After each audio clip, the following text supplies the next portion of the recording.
Hello and namaste. So parents, before coming to this video, I believe you have already watched the level 1 video. That is what your child would learn and do in level 1. Yes, he would learn 7 chapters and 5 different outcomes which we discussed in level 1. Now in this level 2, he is going to learn 7 more chapters. And what are those 7 chapters? Let's talk about it in detail and then we'll look at the outcomes, what he's going to do there. The chapter number 1 here, from there where we had learnt about mine and yours, leads to something which is called as begging, stealing, and robbing. Yes, the child here learns the difference between earning money and making money.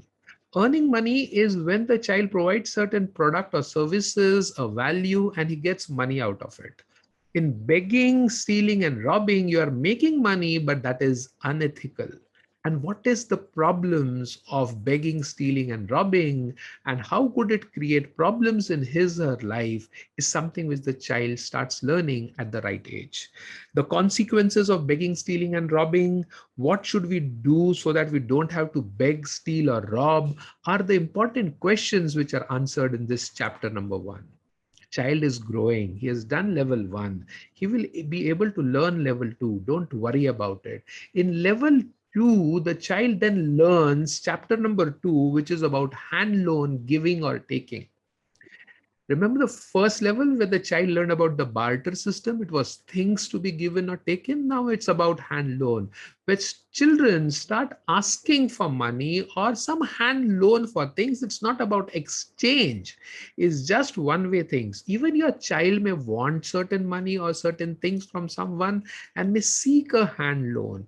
How do you really ask for hand loan, or how do you really give a hand loan? What care should you take while giving or receiving a hand loan? What are the benefits and the risks of giving or receiving hand loan?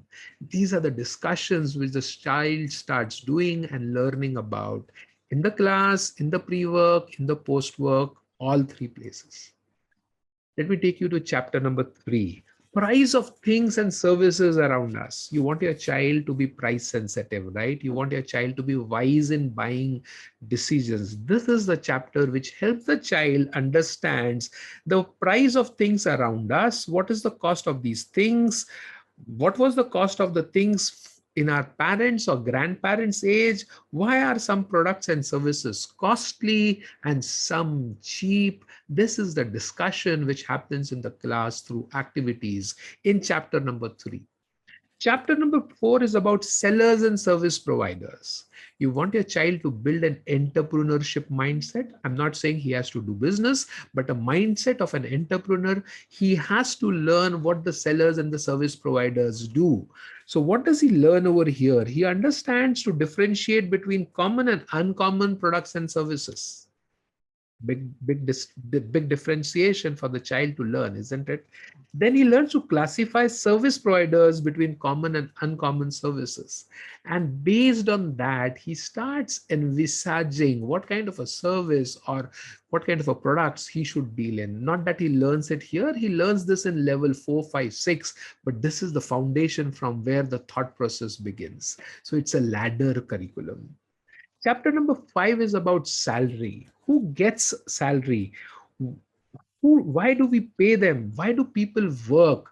These are questions which needs to be answered, which the child has in his mind about money, about salary. Why do people work? Why does Papa, Mama go out and work?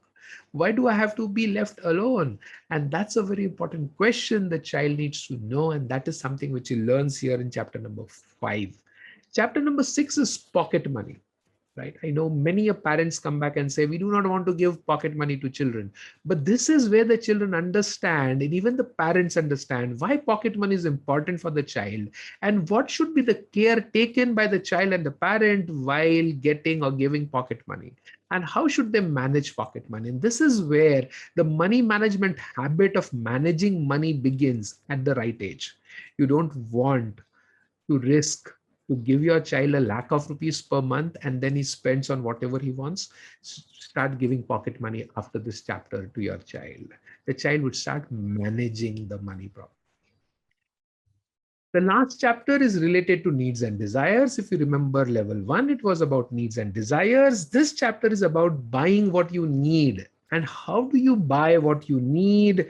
How do you pay money for products and services? How do you find people and shops who give you what you need?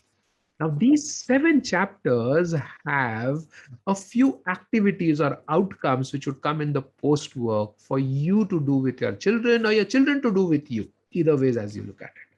So let me tell you about those activities, the outcomes which the children are going to do. One, they would present a study of the past, present, and future price of things and services around them. Make sense? Yeah, the concept of inflation and economics. This is the first step towards understanding that, towards understanding that the future cost of lifestyle would be different than the present cost of lifestyle. So this is an activity which they get to do, and they find, they research, they ask, they interview, and find prices of past. And then they imagine what could be the price of the future, and then they make a table and present it. Interesting, isn't it? Activity number 2 is to create a plan to reduce expenses at home and to think before spending money. So they actually look at average prices at home in their spending, and then they create how I can reduce the spending and what I have to do, etc., etc. Students have given me ideas during this activity about buying different type of rice or different type of wheat, or saving electricity spending by doing a lot of other stuff. And that's something which is the first seed which we have to sow about saving. Activity number 3 is about saving from the pocket money for future use.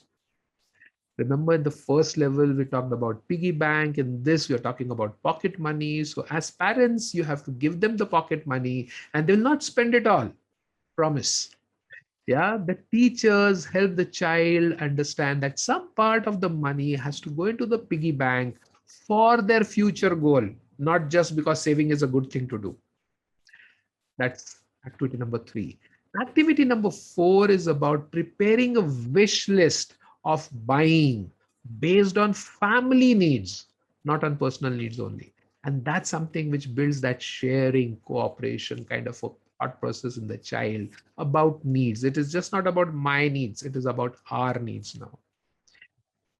Activity number 5 is a research based activity. Now, this is an activity where they actually create a process, or they understand the process of taking a bank loan by researching on the internet. They learned hand loans, and now they also learn what is a bank for, and the bank gives you a loan.